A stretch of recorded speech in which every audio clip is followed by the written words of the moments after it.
There's 25 DLC for Stellaris as of recording, and this is very overwhelming, especially because money does not grow on trees. However, I've got your back. In this video, I will be going through the must-buy DLCs all the way to the least important. So however many DLC you have, this video will be useful. And if like me, you have all the DLC, I'll also be running through what all the DLC comes with, which is pretty interesting. This video will purely go off Steam default pricing. So if you see a sale or deal, use that cut price in your own consideration. Obviously, this is very subjective. I play the game a damn lot, and there's features and parts of the game I enjoy the most. So we'll be looking at a lens like that, but I'll obviously mention if this should go higher if you're interested in different parts of the game. First up, of course, is Stellaris. Sitting at $39.99, you need the game for the DLC. Now, some features from DLCs get rolled into the base game, so the base game is increasingly better in value. However, I did do a video quite a while back now with no DLC. It was incredibly bland for a vanilla player. However, if you're a newer player, definitely get a fair few games in with the base game. A huge caveat, and why I'm mentioning this, is don't buy Stellaris on full price. It is on sale countless times. The 2-year low was $4 or $3.99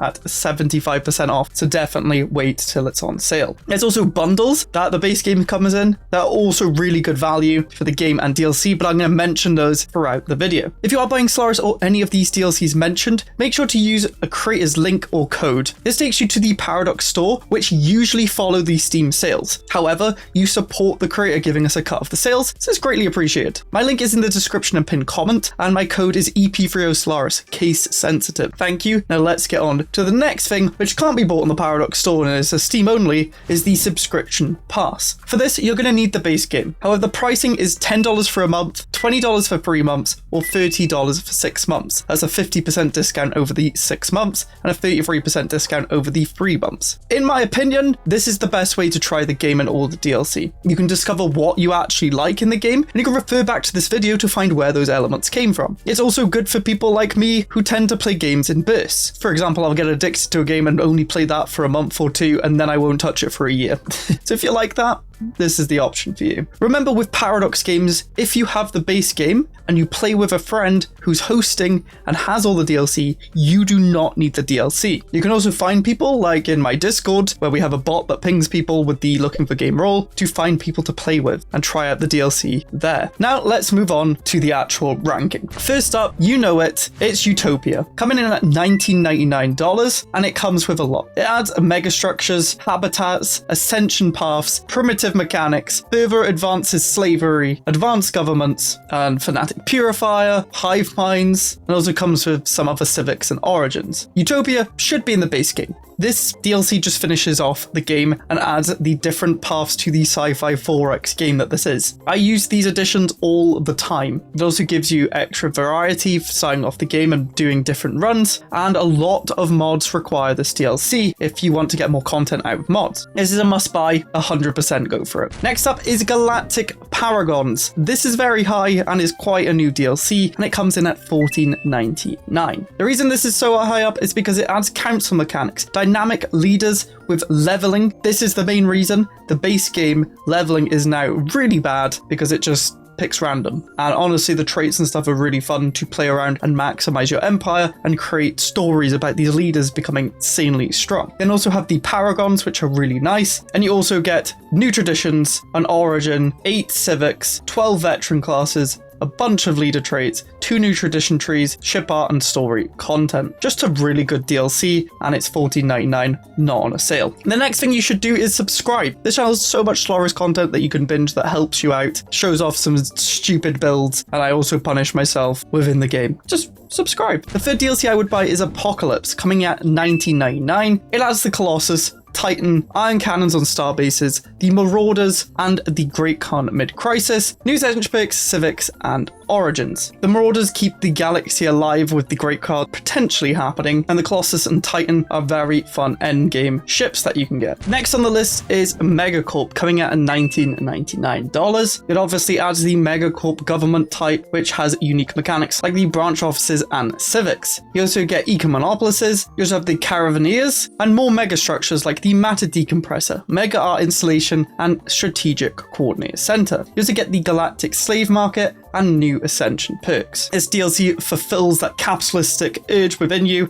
but also adds stuff for other runs like the Ecomonopolises and the other megastructures, as well as the Caravaneers being able to show up, and the slave market. It's just a really good DLC, it's just lacking an origin. Coming in at number 5 is Synthetic Dawn, costing only $9.99. This is a great DLC if you have a fascination with robots and crave to play as them. You also get events and stories relating to the robots, and it adds machine rebellions. Also, a bunch of portraits. Now, as a caveat, yes, we had Machine Age last year, which also does robotic things, but for $10, this adds the basics of machines and a pure machine path. If you like this, then 1000% get Machine Age too. This brings us to our first bundle, the Starter Edition. This bundle costs a total of $49.99. It will come with the base game of Stellaris, which is $39.99, the Galactic Edition upgrade pack, which is a bunch of cosmetic out-of-game stuff, like a novel, book, signed wallpaper, digital soundtrack, forum avatar, forum icon, an exclusive alien race. That's the only in-game thing. This will then also bundle Synthetic Dawn Story Pack, which was $9.99, and Utopia at $19.99. This is already 38% off with no sales. And right, with these bundles, the sales will add on top of this, so definitely worthwhile getting the Starter Edition if you're starting out. Next up at number 6 is Federations, coming in at $19.99. This expands Federations, gives way more options to the Galactic community, adds a bunch of new origins,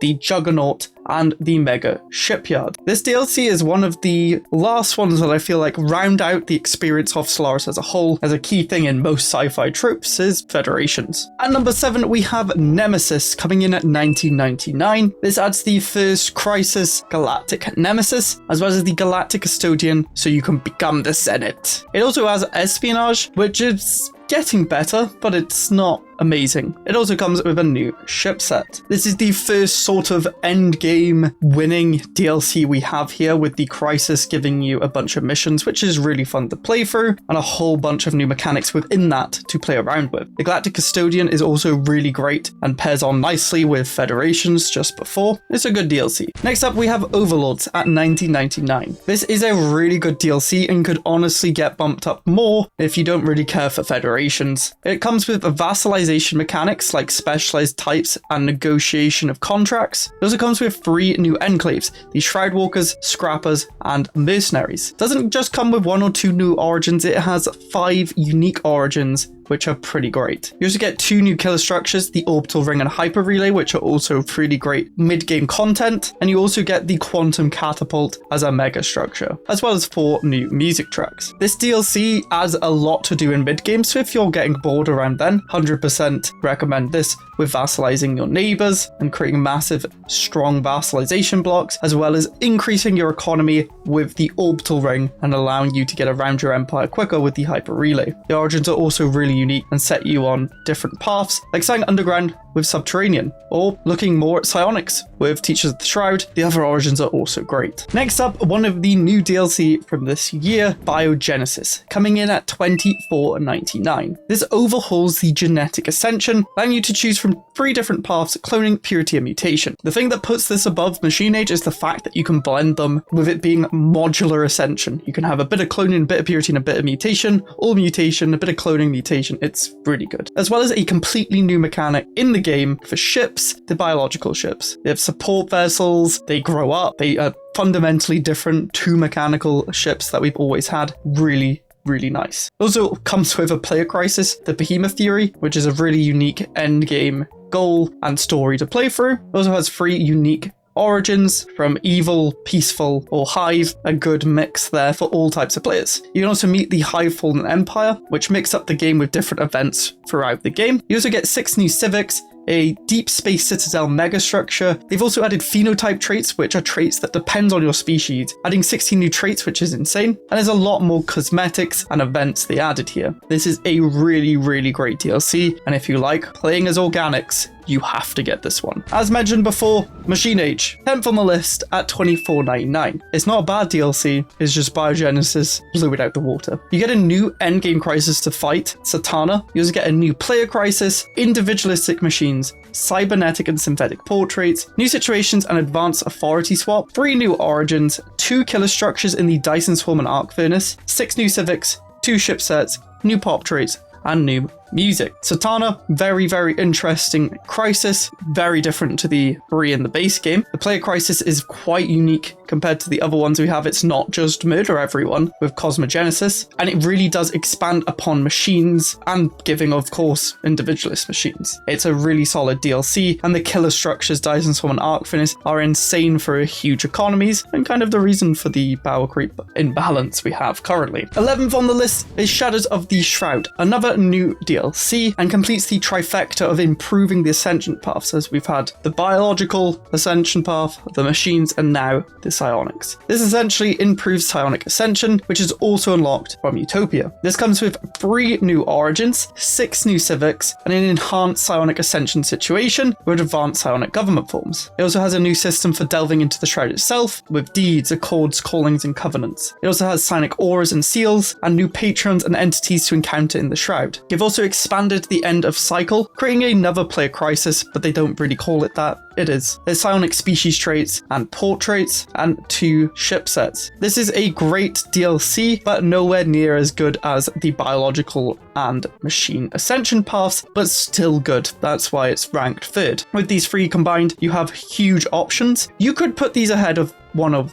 the other. If you only play machines, go Machine Age. If you only play psionics, Shadows of the Shroud. We're now moving on to the DLCs that add more flavor to the galaxy, but are not the must for the mechanics of the game. 12th on the list is Leviathans at $9.99. This adds Guardians, which are big monsters in the galaxy that can give you bonuses and relics, and you can revive them with the right civic. You also get more enclaves, like the traders for rare resources, the artisans for unity, happiness, and pop growth, and the creator order for science and information. It also adds the War in Heaven, the unique endgame situation where you can pick a side with fallen empires or fight them all. And that's it. It adds a lot of flavor throughout the galaxy, and you're going to encounter guardians and enclaves in every single game you play. However, the War in Heaven you might never see, or you might see a lot depending on your settings in the game settings, but it adds a unique endgame crisis. It's a solid DLC at $9.99. Next up is Distant Stars, coming at $9.99 again. It adds a huge amount of anomalies, unique systems, L-gates, 3 Leviathans, and the creator order if you didn't have Leviathans. This makes the galaxy just feel more alive. This is a really good DLC if you love exploring and love the stories of the anomalies, the systems, and the L-gates. If that's something you like, maybe you want to bump that up more. For me, I usually spam click past them, but sometimes I like opening the L-gate. Another one along similar vibes as Distant Stars is Ancient Relics. This is coming in at $9.99 and comes with dig sites. There's Bal and Zeroni precursor chains, relic worlds, relics, and archaeotechs. Again, this just adds more flavor to the galaxy. If you really like reading the events and the stories that these could present you, this could go higher up. It's just a whole bunch more flavor, and it does have some mechanical implications, and the architects can be fun to mess around with. Number 15, Grand Archives, $14.99. A similar vein as Ancient Relics and Distant Stars, you're going to get 151 specimens to collect with buffs to your empire as well as a bunch of lore. You also get the Vivarium, which allows you to capture and breed space fauna and genetically enhance them to build custom fauna fleets. It also adds the mid-game crisis Void Worm Plague and 2 new origins, Void Worms, Cuffaloids, 2 new tradition trees, and 17 new relics. This could go up higher if you really are into those sort of things, and it can definitely be fun to mess around with, and specimens you're going to always use in the game. Just make sure to actually build the Grand Archive. The one thing I love about this DLC is pretty much every other DLC has some specimens to come along with it, so it's a constantly expanding DLC. Next up is Astral Planes, coming at number 16 at $19.99. Astral Planes are essentially dig sites that have new lore stories and a branching narrative. We also get new techs, actions, your fleets, and relics relating to Astral Planes. You also get a new origin, Rift World. It's a decent DLC. It really depends on the sort of player you are. You can definitely live without this one, but if you want to expand the lore, this one's definitely for you. Also, Astral Threads, the resource that it comes with, can give you some nice benefits, but it's not a must, and in most of my videos I never really talk about it because it's such a small benefit to your empire. Next up is First Contact, coming in at $14.99. This comes with 3 new origins, however, these origins are a little bit weird. Once you've played through them once, you're kind of done with them. That's not to say they're bad origins, but because they're so narrative focused and they don't have many gameplay implications where you can make weird and wacky builds with them, once you've done the story, you're done. It does come with new pre-FTL interaction options. Spoiler, apart from when I was really trying them out for content on this, I barely used them now. It does come with cloaking and detection. Cloaking is pretty fun to mess around with. It also comes with insight techs and 4 new civics. Overall, this is an okay DLC. The techs are decent if you're observing them, but that's kind of all I do with them, as well as using cloaking. If this didn't have cloaking in, it might be a lot lower on the list. Next up is the first species pack, and that is the best one to date, the one that released not too long ago, and that's Infernals, coming in at $12.99. For a species pack, this could maybe even go above First Contact, to be honest, and maybe even Astral Planes. This comes with 2 new origins, Cosmic Dawn and Red Giant. It also gives you the Galactic Hypothermia Crisis Path and 4 new civics. It has a whole new planet type, the Volcanic Planet, and habitability preference, and also has unique thermophile mechanics where your species eat alloys, has infernal species traits, port traits, a ship set, and a bunch more cosmetics. The amount of content you get out of the species pack is insane. The origins are quite unique and interesting. The civics are also pretty fun, and the crisis path has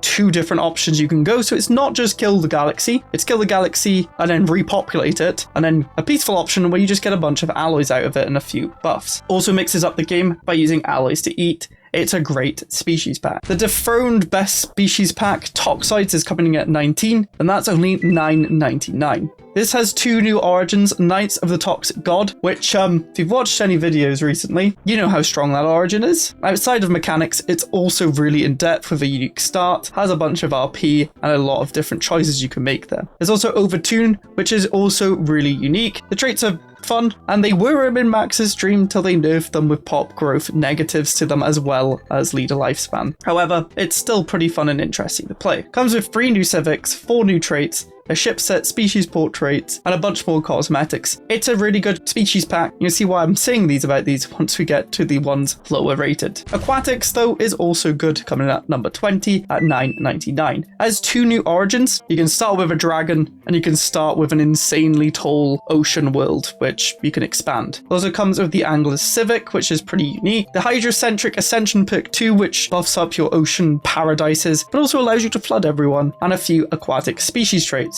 Then a bunch more cosmetics. The name list here is really good. I love the pirate one. Just a solid species pack that does explore more of the ocean-based life in the galaxy. We then have Humanoids at number 21, coming at $9.99. Comes with 3 new civics. All are pretty good with Masterful Crafters, Pleasure Seekers, and Pompous Purists. Then you have the Clone Army Origin, again a really fun and unique origin, which you can play multiple times with different paths. The Enmity Tradition, and then a bunch of cosmetics. Again, a solid species pack, but you can see the features are getting less and less as we go through this list. We then have Necroids at $9.99. Maybe a little bit controversial. It does add the origin Necrophage, which gives you a powerful primary species which consume other species to turn into them. However, they don't have much pop growth. You actually have to play the origin to get the Necroid trait, which I find really annoying. You can use them for appearance, but it doesn't change anything mechanically, but you're basically wasting an origin to constantly play as a Necroid, so you can't make more combinations. You do get 3 new civics, Death Cult, Reanimated Armies, and Memorialists, which are all pretty decent, and then a bunch of cosmetics. If the origin wasn't the thing linking to the unique mechanics of the species pack, I might have it higher, but that's what brings it down for me. At 23, we have the Plantoids species pack. Again, $9.99. It comes with the Fruitful Partnership origin, 2 civics, Catalytic Processing, which is pretty interesting, turning food into alloys instead of minerals, and Idyllic Bloom, spreading Gaia worlds. You also get 3 species traits in Phototrophic, Radiotrophic, and Budding, and that's it. Again, decent, but the other species packs do a bit more. Next up is the worst species pack, in my opinion, even though I wish it wasn't. It's Lithoids, coming at $9.99. It gives the Lithoids a unique mechanic, which means they're made of stone, they eat stone, and they live long and colonize almost everywhere, which is quite unique. However, in the state of the game at the minute, pop growth is everything, and Lithoids not having that is really harsh and makes them really weak. You also have the Calamitous Birth origin,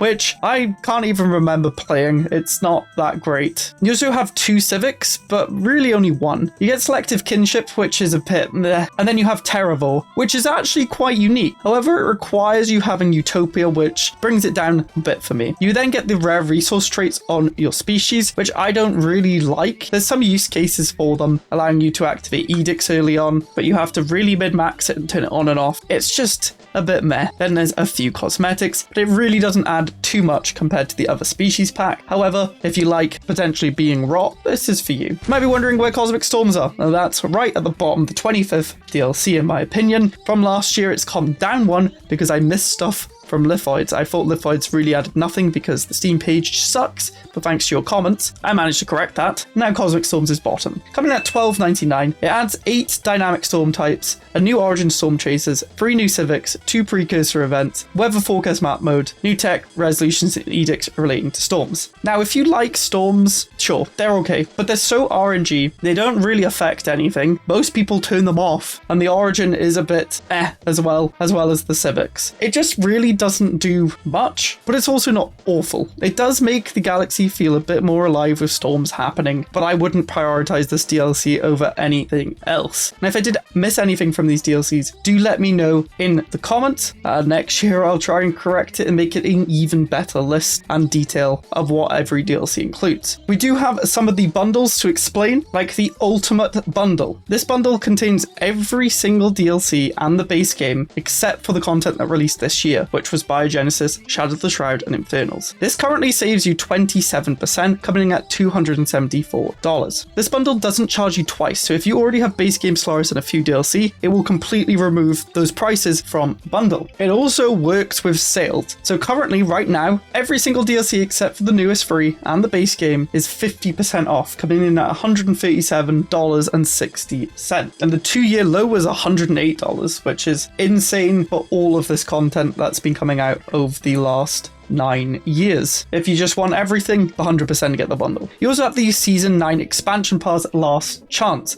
This is getting removed in January of 2026, so it might not be available if you're watching this later on. It's really hard for me to actually work out the price of this because I have the DLC and it's acting a bit odd, and SteamDB is not playing nice with me. However, from what I can tell, it's $76.40, but comes with the base game of Stellaris, Infernals, the Stargazer species portrait, Shadows of the Shroud, and Biogenesis. It's currently discounted, so it's saying it's $53, but from what I can remember, it basically makes Infernals free. This is a must. The DLCs this year were all really worth it, so you may as well get one of them for free. I hope this video was helpful, or you learned something about the DLCs you've had bought for 5 years. If you enjoyed this, then you'd like my Stellaris wishlist video, where I go through everything new I want to see in the game, improvements to existing features and DLC, including Cosmic Storms, and a bunch of quality of life features I'd love to see after playing this game for far too long. I'll see you there. Goodbye.